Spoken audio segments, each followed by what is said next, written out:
lalabas na kami ng Maynila, naglalagay ako ng vitamin C moisturizing gel ko from Unisav Cherry Blossom. Yan, naglagay ako kasi nga anong oras na dyan at ilang oras na lang ay aalis na kami. So, naglagay na ako niyan sa buong mukha ko, massage ko na din. Then, nag-ayos naman ako ng aking buhok. Ayan, nakikita nyo naman. Sobrang haba ng aking hair pagbasa. Pero pag tuyo, mukha akong bruha. So, ngayon, hinati ko siya sa gitna kasi nga may gagawin akong hairstyle sa buko na hindi ko alam.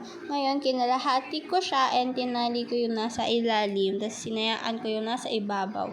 Yan. Tapos, ayan, hinati ko naman ng aking bangs na hindi ko malaman-laman ba't ang hirap mahanap ng aking mga bangs. At sumasama nga sa mahabang buhok.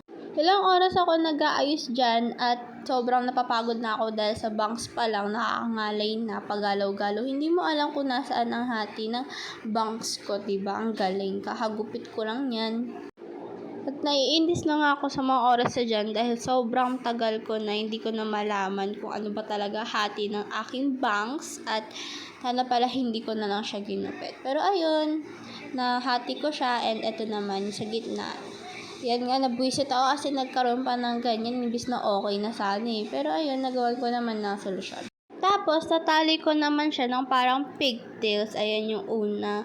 Tapos, dun naman sa pangalawa, ayan, pigtails din para maayos siya tingnan. Sinuklay-suklay ko. Tapos, nagka-problema pa ako sa Sanrio. Kaya, binitawan ko na siya. Pero, hindi ko siya bibitawan kahit mangyari. Charot!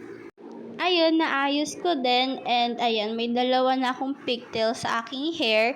Tapos, sinuklay ko naman ang aking bangs dahil mukha akong bata dyan. Tapos, ayan na yung ayos ng aking buhok. Sinikipan ko lang. Fast forward, then, eto na, nasa barko na kami. Ito yung dagat nung paalis kami ng Marinduque. Tapos, ayan, sobrang ganda pa ako dyan sa bubbles na yun. Ang cute kaya, parang langit. Tapos, eto naman yung barko nung kami dumating ng Maynila. So, yan. Paggabi na dyan, guys. Pero, umalis kami ng mga 6:30. Dumating kami ng mga 8 something dyan. Ito nga, nasa bus na kami, diretso.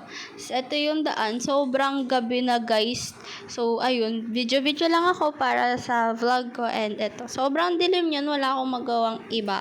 Then, fast forward, nasa car na kami. Sinundo kami ni Daddy dyan kasi nga, malayo pa yung bahay namin, no? Mga oras na yan. And as you can see guys, sobrang traffic at yung mga motor ngayon nakikisingit sa kabilang lane. Good luck na lang kung may paparating na sasakyan. Pero wag naman sana. As tignan nyo guys, nagkagulo-gulo na ako saan dadaan kasi nga sobrang dilim and marami rin nagbibiyahe ng mga motor.